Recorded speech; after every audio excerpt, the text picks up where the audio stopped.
இறைவா நீ ஒன்றில்லை, நீ இல்லாமல் ஒன்றுமே இல்லை. இறைவா நீ ஒன்றில்லை, நீ இல்லாமல் ஒன்றும் இல்லை.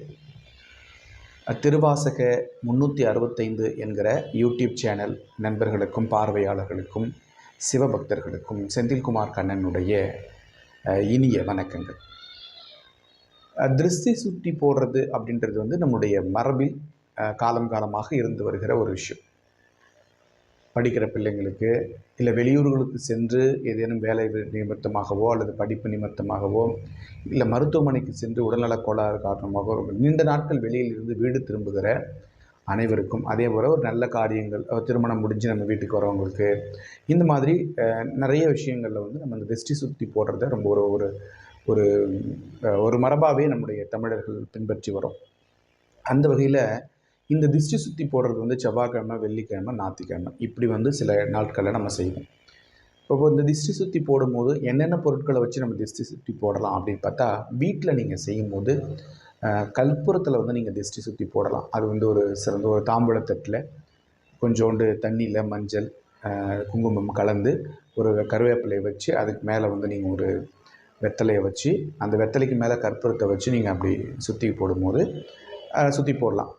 இது வந்து நீங்கள் எப்படி பண்ணணும், சுற்றி போட்டு அந்த தண்ணி கொண்டு போய் கீழே ஊற்றிடலாம். இது ஒரு முறை. இன்னொரு முறை இருக்குது. அதாவது என்னென்னா, கற்பூரத்தை வந்து எலுமிச்சம்பழத்தை 4ஆக அரிஞ்சு அதுக்கு நடுவில் கற்பூரத்தை வச்சு எல்லாரையும் உட்கார வச்சு வீட்டுக்குள்ளேயே உட்கார வச்சு இல்லை வெளியில் எங்கே உட்கார வைக்கிறீங்களோ நல்ல இடத்துல உட்கார வச்சு அவங்கள வலமும் இடமுமாக 3 முறை சுற்றி அது கொண்டு வந்து வெளியில் நம்ம வாசப்படிக்கு தலைவாசலுக்கு நேராக அந்த கற்பூரத்தை போட்டுட்டு அந்த எலுமிச்சம்பழத்தை பிசைஞ்சு 4 மூலைக்கும் போட்டுட்டு வந்துடலாம். இது ஒரு முறை. இன்னொரு முறை இருக்குது.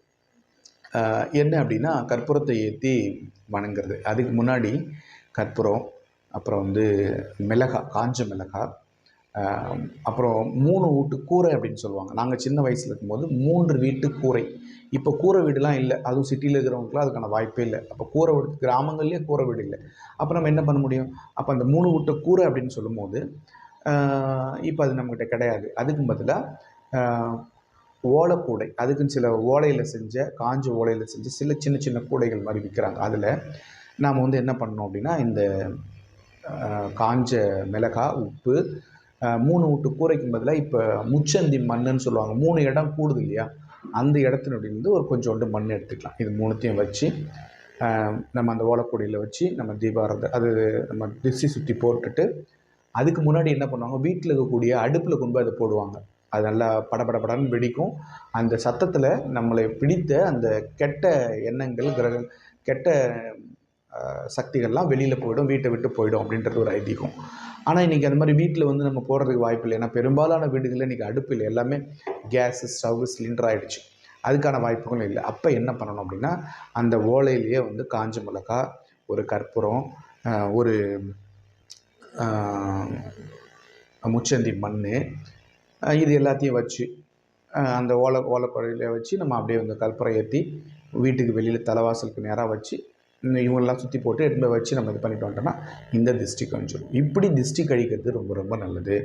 இந்த திருஷ்டி கழிக்கிறதின் மூலமாக நம்ம வீட்டில் இருக்கக்கூடிய கெட்ட சக்திகள், துர்சக்திகள், ஒரு நெகட்டிவ் வைப்ரேஷன்ஸ் எல்லாமே வந்து நம்மளை விட்டு போயிடும் அப்படின்றது நம்முடைய தமிழர் மரபு.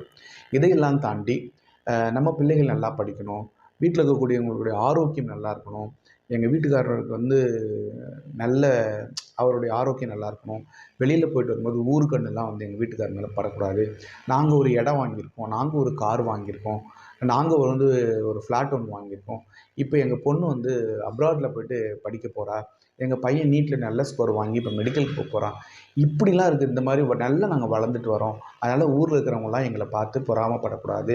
இந்த ஊரு கண்ணு, உறவு கண்ணு, சுற்று வட்டார கண்ணு, அதுக்கப்புறம் நல்லது கெட்டது எல்லா கண்ணும் வந்து எங்களை வந்து எதுவும் செய்யக்கூடாது, கல்லடி பட்டாலும் கண்ணடி படக்கூடாதுன்னு சொல்லுவாங்க. அப்படி ஒரு பழமொழியும் நம்ம இதில் இருக்குது. அந்த மாதிரி ஊர்க்காரங்களுடைய கண்ணடியிலேருந்து எங்களை காப்பாற்றி கொடு அப்படின்னு சொல்லிட்டு இறைவன்கிட்ட வேண்டி நம்ம பண்ணுற அந்த ஒரு முறைக்கு பேர் தான் நம்ம திருஷ்டி சுற்றி போடுறது. இதை செய்யும்போது நிச்சயமாக உங்களுக்கு ஒரு நல்ல பாசிட்டிவ் எனர்ஜி உங்களை சுற்றி வரும். அனைவருக்கும் இனிய வணக்கம். திருச்சிற்றம்பலம்.